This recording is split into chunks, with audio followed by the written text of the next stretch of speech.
El ejercicio que haremos es uno bastante simple, sin embargo es importante saber hacerlo y por qué funciona. Es una manera bastante razonable en la que funcionan las medidas, en donde podemos ver de que, claro, si tenemos la medida de la unión de dos conjuntos, debería ser la medida de cada uno y si le quitamos la intersección. Por ejemplo, si tomamos dos conjuntos, ahora dibujando, E y F, como está acá, entonces claramente si calculamos la medida de la unión de ambos, de E unión F, entonces lo que vamos a tener es la medida de cada uno, pero el problema es que cuando medimos cada uno vamos a coincidir en esta parte de acá dos veces. Entonces por eso resulta necesario, al menos por parte del dibujo, que le tenemos que quitar este pedacito intermedio que corresponde efectivamente a la unión de ambos. Entonces ahora si pasamos para el otro lado, vamos a tener mu de E unión F menos, perdón, más mu de E intersectado con F igual a cada uno de ellos. Y esto es por el dibujo, por lo tanto no es una demostración rigurosa, digamos, y ahora lo vamos a demostrar. Pero al menos podemos acá con el dibujo ver que mediante nuestra intuición esto debería funcionar de una manera razonable. Para hacer este ejercicio de medida y cualquier otro más que venga después, siempre hay que tener en cuenta un par de casos en los cuales no puede funcionar esta estrategia que acabamos de usar. Por ejemplo, el problema que ocurre si alguno de estos conjuntos tiene medida infinita. Recordemos que si algo es infinito, no podemos restar ni sumar ambos lados con cosas y seguir trabajando en la igualdad, porque en realidad estamos tratando con algo que no tiene valor numérico. Entonces lo que podemos hacer es dividirlo en casos. Entonces el primer caso, que resulta ser casi siempre más corto, pero sin embargo a veces más difícil de entender, que consiste, supongamos que uno de las dos tiene medida infinita.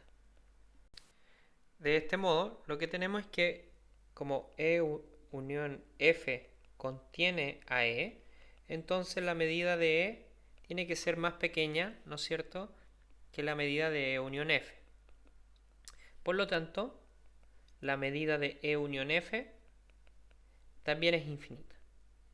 De este modo, tenemos que la medida de E más medida de F va a tener que ser infinita, porque recordemos que la medida siempre va a ser positiva, por lo tanto, da lo mismo si F es finita o no, la medida de F. ¿Y qué pasa con el lado derecho? E unión F más medida de E intersectado con F, esto de aquí también va a ser infinita.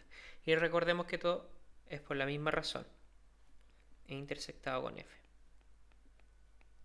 Y de este modo comprobamos de que lo que nos están pidiendo es cierto, lo que nos están pidiendo probar. Más mu de E intersectado con F. ¿Sí? Si se dan cuenta, esto es bastante importante entenderlo. Acá no podemos hacer ningún trabajo algebraico, entonces lo único que hago es ver cuánto vale la izquierda y cuánto vale la derecha. Esta es la manera de comprobar si esta igualdad es correcta o no. No podemos usar identidad y después restar y sumar porque no sabemos si algo es infinito o no. Es exactamente lo mismo que ocurre cuando intentamos separar límites en suma de límites, por ejemplo, ¿no es cierto? Si tenemos límite, si va a ser igual a la suma de, si tenemos alfa n más beta n, si va a ser igual al límite de alfa n más el límite de beta n.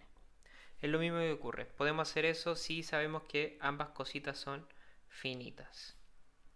Y ahora para el segundo caso, que corresponde a que ambos van a ser finitos. Entonces ponemos medida de E finita y medida de F finita. ¿Sí? El caso donde el F es infinito o donde ambos son infinitos es análogo al anterior, así que no tenemos por qué tratarlo y mediante estos dos casos ya agarramos todos los casos posibles de medida. La manera en la que vamos a resolver este ejercicio es mediante el tercer axioma de medida, que corresponde a que si tenemos una unión disjunta innumerable, pongámoslo así, desde igual 1 hasta infinito, disjunta, entonces lo que ocurre es que mu se porta bien con esta unión. Esto quiere decir que como son todos disjuntos, entonces podemos dividirlo en una suma de cada una de sus partes. Recordemos que esto es una medida, no es una medida externa, entonces podemos hacer esta propiedad bastante fácil. Ahora lo que ocurre es lo siguiente, vamos a encontrar formas de escribir algunos conjuntos de una manera más inteligente, digamos. Por ejemplo, ¿cómo podemos escribir estos conjuntos de una forma más astuta? Entonces, por ejemplo, más astuta quiero decir disjunta, y en donde podamos recolectar los miembros que nos están pidiendo acá. Entonces, por ejemplo, una manera de escribir E unión F de forma disjunta corresponde a, al menos a mí se me ocurre, podemos examinar el dibujo, ¿no es cierto? Podemos poner el dibujo que lo tenemos acá. Entonces, una manera astuta de ver la unión acá de ambos es, por ejemplo, si tomamos este, luego tomamos este de acá y este de acá. Y este de acá corresponde a E menos F. Este de acá corresponde a F menos C. Y este de acá corresponde a E intersectado con F. Entonces, de esta manera tenemos una forma de unir estos tres conjuntos de manera disjunta y obtener a E unión F. Entonces nos movemos para acá. Entonces E unión F se puede escribir como E menos F, unión F menos C, unión E inter F. Poner unos paréntesis ahí. Muy bien. Y del mismo modo podemos escribir E y F con estos mismos miembros, por así decirlo. Entonces si nos damos cuenta, este lo podemos escribir como E menos F, unión E inter F. Y ahora F lo podemos escribir como F menos C, unión E inter F. ¿Sí? No es muy difícil de ver mediante esta... pueden hacer el dibujo y después pueden comprobarlo a mano y pueden notar que no es muy difícil de hacer. Ya. Entonces tenemos lo siguiente. Mu de la unión, como esa unión que escribimos acá arriba es disjunta, entonces se escribe como mu de E menos F más mu de F menos C más mu de la intersección. Ahora, para el E, podemos escribirlo como mu de E es igual a mu de E menos F más mu de E inter F. Y ahora, para el F, lo podemos escribir como mu de F igual a mu de F menos C más mu de E inter F. Entonces, si nos damos cuenta, tenemos ahora escrito la medida de cada uno de estos miembros de una forma en donde podemos notar algunas coincidencias y quizás lo podemos juntar a estos miembros para obtener una ecuación como esa ahí arriba.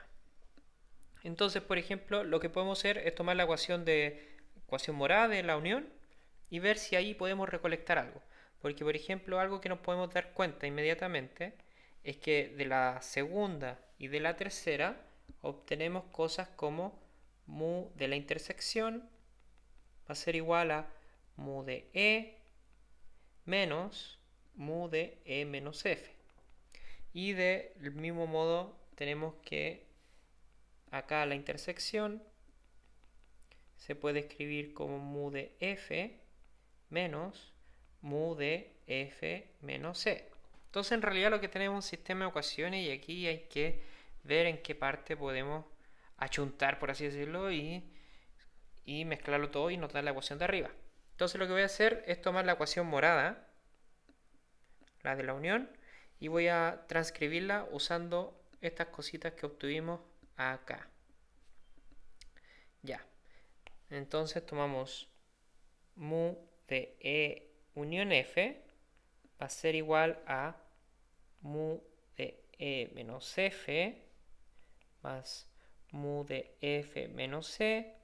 Y ahora lo que voy a hacer, voy a reemplazar en una de estas dos. Voy a escoger la primera, la roja. Y la voy a escribir en rojo acá. Más mu de E menos mu de E menos F. Entonces ahora si nos damos cuenta tenemos una cancelación acá y obtenemos que mu de E unión F va a tener que ser igual a mu de f menos c, porque ahí está la cancelación, ¿no es cierto? Está acá este con este, esos se cancelan. Entonces tenemos más mu de e. Ya, entonces nos estamos acercando. Pero lo que podemos hacer ahora, porque si nos damos cuenta ahora la ecuación acá le falta a la intersección al lado izquierdo. Entonces podemos sumar ambos lados.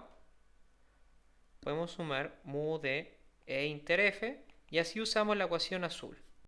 Escribiendo tenemos mu de e unión f más mu de e inter f va a tener que ser igual a mu de f menos c más mu de e, que estoy copiando lo de arriba, pero ahora hay que sumar la intersección y vamos a hacer al tiro el reemplazo con la ecuación azul que está acá. Entonces, en lugar de poner mu de e inter f, vamos a poner mu de f menos mu de f menos c. Y magia, este de aquí se va a cancelar con este de acá. Y si nos damos cuenta, nos queda este resto de acá abajo. Y que ahora escribiendo tenemos mu de e unión f más mu de e inter f va a ser igual a mu de e más mu de f.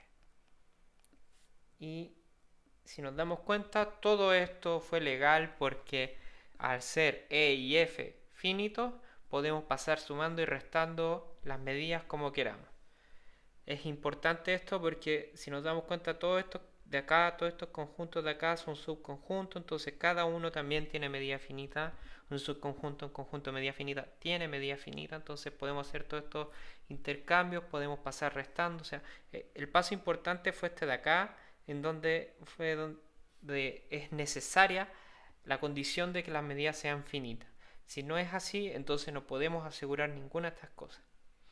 Y bueno, hasta acá llega el ejercicio. Es un ejercicio bastante simple, sin embargo, encuentro importante saber cómo se hace por el tema de que siempre hay que tomar el caso donde uno de ellos tiene medida finita o no, y después pasar al caso infinito. Y lo otro es porque también ayuda en el tema de que los dibujos pueden ayudar mucho a la intuición en la resolución de estos ejercicios que a veces son simples, se ven simples, pero pueden resultar siendo complicados porque no encontramos la manera astuta de escribir los conjuntos de forma disjunta. Y eso es todo, nos vemos en el próximo video.